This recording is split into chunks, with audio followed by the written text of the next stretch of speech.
अस्सलाम वालेकुम। मैं हूं आपका ट्यूटर मोहम्मद यासिर। आज हमने 7.2 का क्वेश्चन नंबर 7 स्टार्ट करना है। क्वेश्चन नंबर 7 है find a vector whose magnitude is 4 and parallel to 2i minus 3j plus 6k। और दूसरा इसी का सेकंड पार्ट भी है, magnitude is 2 and parallel to minus i plus j plus k। तो हम इसका फर्स्ट पार्ट आज हम स्टार्ट करेंगे। अभी फर्स्ट पार्ट में है magnitude is 4 and parallel to 2i minus 3j plus 6k। Ji students, आप देखिए सबसे पहले कि हमारे पास एक वेक्टर है, ऑलरेडी एक वेक्टर गिवन है और दूसरे वेक्टर की मैग्नीट्यूड गिवन है, और हमने जो जिसकी मैग्नीट्यूड गिवन है हमने वो वेक्टर फाइंड करना है जो कि पैरेलल है इस वेक्टर के। तो जो वेक्टर हमें गिवन है इसको हम नाम दे देते हैं, लेट करते हैं a 2i minus 3j plus 6k।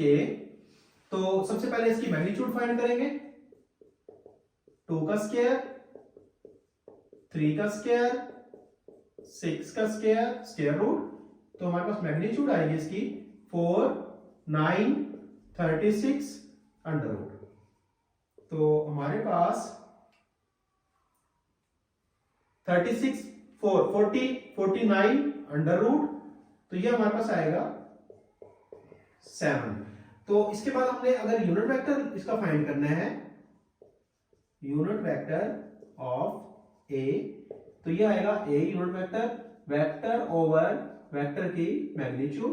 तो ए यूनिट वेक्टर हमारे पास आएगा 2i minus 3j 6k over 7। तो हमारे पास जो ए यूनिट वेक्टर हमारे पास आ गया है। सेकंड वेक्टर की हमें मैग्नीट्यूड सिंस जो हमें गिवन है, since 4 is the magnitude of b, उसको हमने लेट किया है, सेकंड वेक्टर को बी से लेट किया है। तो बी की मैग्नीट्यूड अगर है, एंड अगर हम इसको कहेंगे b is since b is parallel to a, b vector जो है वो a के पैरेलल है, b की हमें मैग्नीट्यूड गिवन है। तो जब ये इसके पैरेलल है तो इसका मतलब ये है कि हमारे पास जो b यूनिट वेक्टर होगा वो a यूनिट वेक्टर के इक्वल होगा। पैरेलल होता है तो जब दो वेक्टर्स आपस में पैरेलल होंगे तो वो इसका मतलब ये कि वो इक्वल भी हैं।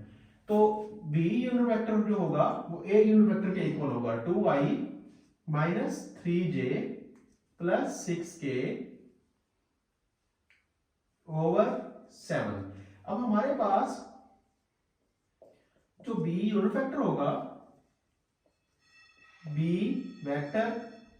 यूनिट वेक्टर की वैल्यू हमारे पास होती है vector b vector over vector की मैग्नीट्यूड। तो हमारे पास मैग्नीट्यूड तो ऑलरेडी गिवन है 4, तो हम 4 को इस तरफ मल्टीप्लाई कर देंगे, तो b वेक्टर आएगा 4b यूनिट वेक्टर, और b यूनिट वेक्टर हम जो a के पैरेलल है वो हम हमारे पास ऑलरेडी गिवन है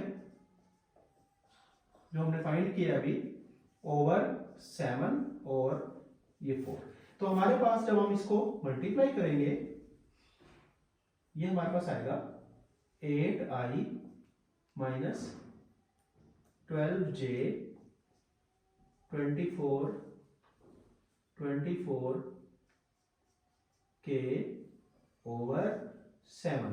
जी स्टूडेंट्स, हमने जो वेक्टर सेकंड वेक्टर था जिसकी मैग्नीट्यूड हमें गिवन थी जो कि 4 थी, वो उसके हमने वेक्टर भी फाइंड कर लिया है, जो कि हमें जो चीज हमें रिक्वायर्ड थी कि find vector whose magnitude is 4 and parallel to this vector। तो स्टूडेंट हमारे पास क्वेश्चन नंबर 7 का फर्स्ट पार्ट कंप्लीट हो गया है। सेकंड पार्ट आपके असाइनमेंट है, ये आप लोग करोगे। अगर आप लोगों से नहीं होगा तो कमेंट्स में बता दीजिएगा, मैं इसका सेकंड पार्ट की वीडियो भी बना के अपलोड कर दूंगा। और मिलते हैं नेक्स्ट क्वेश्चन में, नेक्स्ट वीडियो में क्वेश्चन नंबर 8 के साथ। तब तक के लिए अल्लाह हाफिज।